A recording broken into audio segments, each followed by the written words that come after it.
Less than 24 hours after the debacle yesterday in the White House, President Zelensky of Ukraine proves Donald Trump was totally right when he said Zelensky was not there to talk about peace, he was there in bad faith. As this morning, Zelensky met with the Prime Minister of the United Kingdom to get another $2.5 billion loan to keep his war going. Also, Jake Tapper of CNN chimes in on the fiasco that happened at the White House and actually agrees that Trump was in the right. If you have Jake Tapper saying that Donald Trump was in the right, you know Ukraine really screwed up here. As always, like the video and subscribe to the channel. But first, I want to say, people have been saying, where's my YouTube plaque? I should hang it up. I just want to point out that I have put it up right there. And so you might not always be able to see it with my afro, but when my hair's in braids, you should be able to see it clearly. But I want to say thanks for all the support as usual. Let's make March an amazing month. Make sure you smash that like button. Let's get to 200,000 subscribers. Let's start with what Trump had to say about why Zelensky got kicked out of the White House yesterday. We had a meeting today, as you know, with President Zelensky, and I would say it didn't work out exactly great from his standpoint. I think he very much overplayed his hand. We're looking for peace. We're not looking for somebody that's going to sign up as strong power and then not make peace because they feel emboldened, and that's what I saw happening. I'm looking for peace. We're not looking to go into a 10-year war and play games. We want peace. And it was just my impression that if we do that, if we sign up, he's looking for something that I'm not looking for. He's looking to go on and fight. We're looking to end the death. 2,000 people died this week, soldiers, more than that, but 2,000 approximately people died this week, young Ukrainians and Russians. And somebody would say, why do you care about Ukraine and Russian soldiers?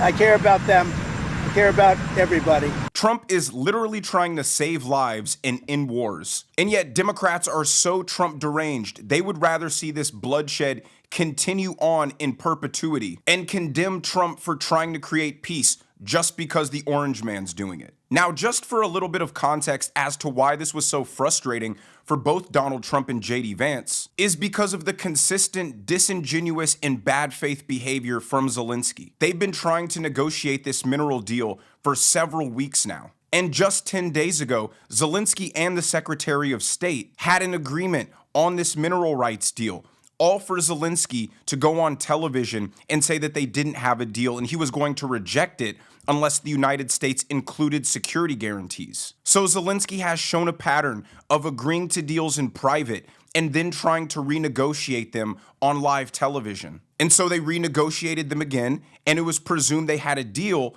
That's the whole reason why he came to the White House, only for him to attempt the same stunt in the Oval Office right to Donald Trump's face. He knew he wasn't going to sign a deal. He just wanted to plead his case in front of the American media and try to put public pressure on Trump in the negotiations. And he really thought that was going to work. He didn't think that that would backfire. Trump wants to sign this deal so peace can happen, so we can make some money. Zelensky wants to sign this deal so he can keep the fight going and use the American partnership as leverage to try to get a better deal out of Russia. And that's why Trump told him yesterday, you're gambling with World War III. And no less than 24 hours later, here is Trump being proven right as Zelensky is grifting for money over in England. Loan agreement, and I want to thank you and your ministry for your work in getting to this point.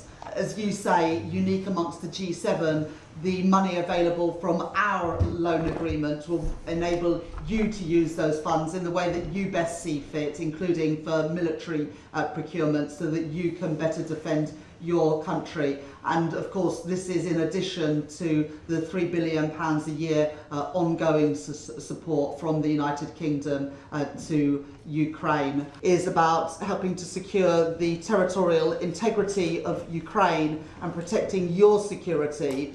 But if I might say, it's bigger than that. It's about the security and prosperity of all of Europe, and we're pleased to play our part alongside you in the huge efforts and undertakings that you're making. But perhaps now is the moment to sign this loan agreement, Minister.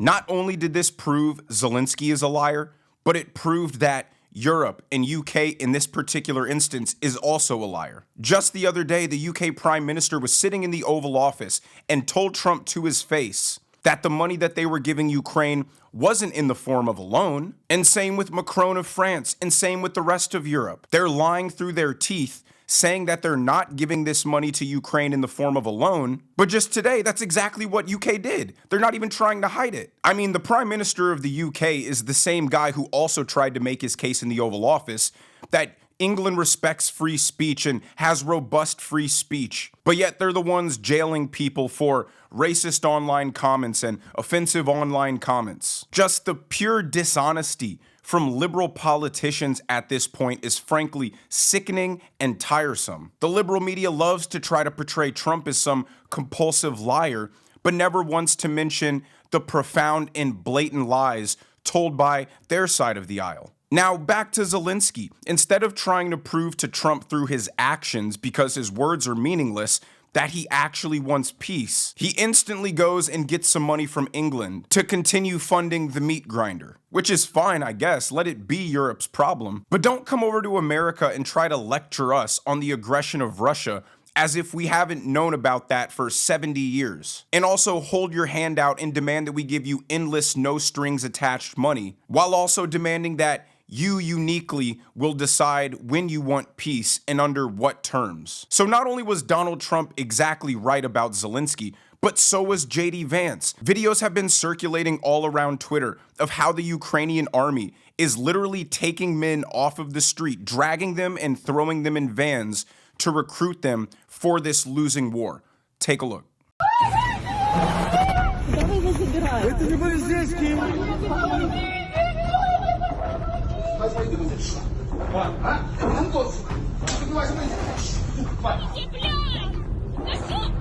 Катя, помоги!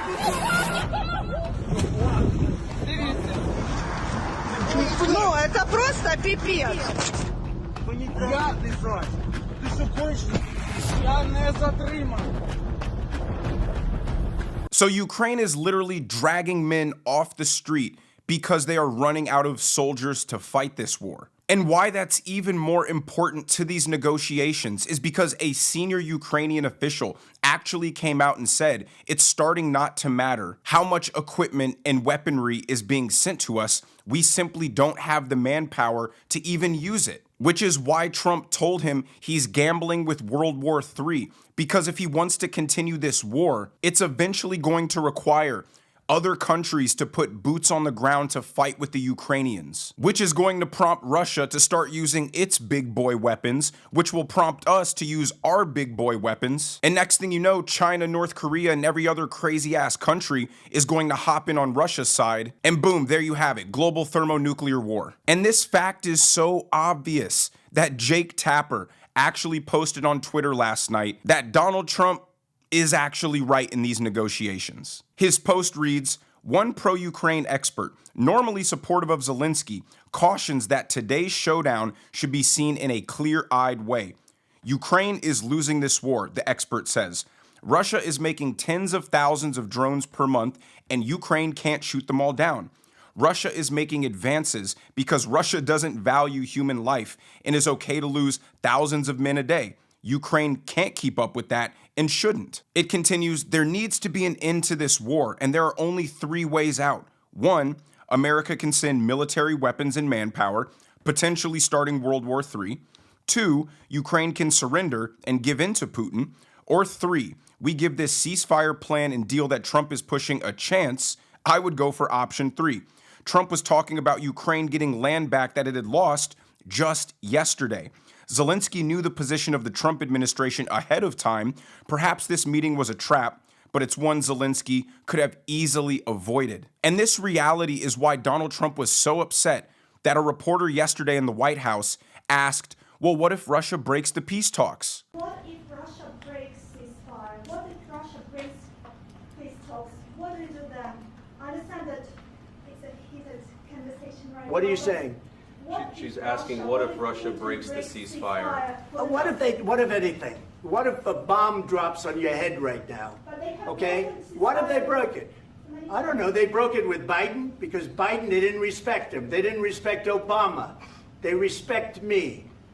Like these guys are trying to play whataboutism, and Trump's saying, well, let's deal with that if and when it happens. You're not willing to end bloodshed today because bloodshed might happen in the future. And when you look at history, it would show that Trump is the ultimate security guarantee. Russia took Georgia under Bush. They took Crimea under Obama.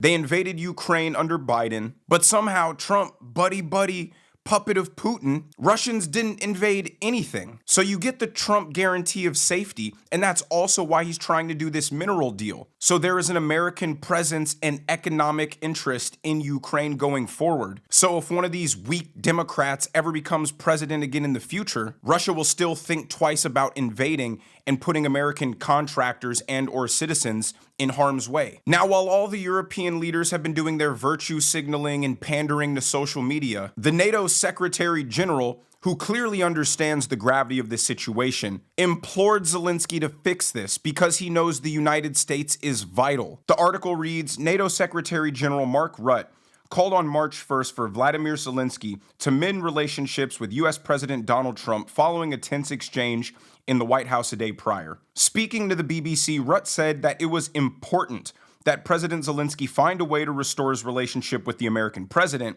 and with the senior American leadership team. Rutte, who said he had spoken to Zelensky twice since the incident, called the public argument unfortunate. The Secretary General added that we really have to give Trump credit for providing weapons to Ukraine during Trump's first term in office, adding that the U.S. commands respect for their support. So he at least understands that despite the posturing from the European countries, they aren't going to be able to fund this thing. They can't convince Russia to engage in peace talks. And one of the great things to come out of the heated meeting yesterday, in my opinion, is now Europe is forced to fund this war if they want it to continue. They are forced to see a future in which they have to increase their military spending substantially, both for NATO and for their own countries. And that's going to make these European citizens who are always so critical of America realize that their robust welfare state, free this, free that, long paid vacations and maternity leaves, are all a result of them spending absolutely zilch on defense. Now these nations are actually going to have to be self-sufficient. And let's see how these citizens enjoy operating like a real country instead of living in their socialist utopia courtesy of the American taxpayer via our military guarantees. Now here's Marco Rubio slamming Zelensky for wasting everybody's time coming into the White House under the presupposition that you were there to talk peace, only for him to pull that disrespectful stunt in front of the American media. President Trump said just when he was leaving the White House after that meeting that he doesn't think President Zelensky wants peace. But isn't that why the Ukrainian leader was in the Oval Office for that meeting today? Well, he was in the Oval Office to sign a minerals rights deal. That's what he was in the Oval Office to sign today. But again, when you have comments that deliberately appear to be after having discussed this repeatedly, deliberately appear to be geared towards making the argument that peace is not possible. You know, again, he turns to the vice president. What kind of diplomacy are you talking about? Almost as if to say, these people, you can't deal with them. You can't have any negotiations with Putin because he can't be trusted and you're just wasting your time on negotiations. Well, he's directly basically undermining everything the president has told them he's trying to do. Look, there's no need for that. You start to suspect, does he really want an end to this war? Does he just think that, we have to do whatever he says and give him anything he wants without any end game? That was the Biden strategy. We were funding a stalemate. We were funding a meat grinder. And unfortunately, for the Ukrainians, the Russians have more meat to grind, and they don't care about human life. We've seen it, human waves, the North Koreans, etc. And so this is a very complex thing. It's very delicate. It's very costly. It's very bloody. It needs to be brought to an end, but it isn't going to be brought to an end with public pronouncements and maximalist demands in the public, but in real diplomacy. The vice president was right. Zelensky seems to not understand that the fact that they made it this long is courtesy of us being on their side all this time. His soldiers fought bravely and valiantly against a much larger country. Kudos to them. But this war is going nowhere. It's at a stalemate, and Russia is only building up its arms by the day. So instead of being thrilled that only 5% of your country got taken over, instead of all of it, Zelensky would rather keep this war going, trying to reclaim the 5% and then Crimea, while risking losing the other 95% of his country. And what I think is that he's been siphoning billions and billions off, probably sitting in some Swiss bank account, and if things get really bad, he'll just flee the country, live the rest of his life as a billionaire, get a book deal for being the guy who fought Russia for 3 years, and move on with his life. Or he's just really interested in causing World War III. I can't tell which one it is, but it's one of the two. Now again, instead of applauding Donald Trump for trying to pursue world peace, Democrats have officially turned into the warmonger party, advocating for endless war and countless lives to be lost. But their newest argument is so shocking that any conservative or any liberal who's not Trump deranged will be in complete disbelief. So I saw this tweet from a guy advocating for the war to continue by saying, somewhere between 70 to 90% of the support we've provided Ukraine since Russia's illegal invasion was spent in the US as American defense workers built or replaced weapons we sent over. All those jobs are about to disappear, and most of them are skilled blue-collar positions. The face-eating leopard is so hungry. So to summarize, the Democrats are saying we should keep this war going to fuel the military-industrial complex. If this doesn't illustrate how far gone the party that was protesting the Vietnam War because it was an endless war, because we were spending money, because soldiers were dying, with no prospect of winning this war, are now encouraging a bloodbath in Europe to continue. Also, jobs in the defense industry can be protected. I don't know what Democrats stand for anymore. The only thing I do know is that they are truly anti-American. All I've seen from them since Donald Trump got elected was pro-government waste and fraud, pro-illegal immigrants, pro-Canada, pro-Mexico, pro-Ukraine, pro-Gaza, pro-European Union censoring online speech. And that's why the vastly different reactions to the meeting that occurred yesterday at the White House is so shocking to many people, including myself, because the two parties are distinguishing themselves as one side that wants peace and one side that wants endless war. And it's looking really, really bad for the Democrats. But let me know what you guys think down in the comment section below. If you enjoyed the video, make sure you hit that like button. Make sure you subscribe to the channel if you haven't already. Turn on the notification bells so you never miss a video. And I will see you guys in the next one.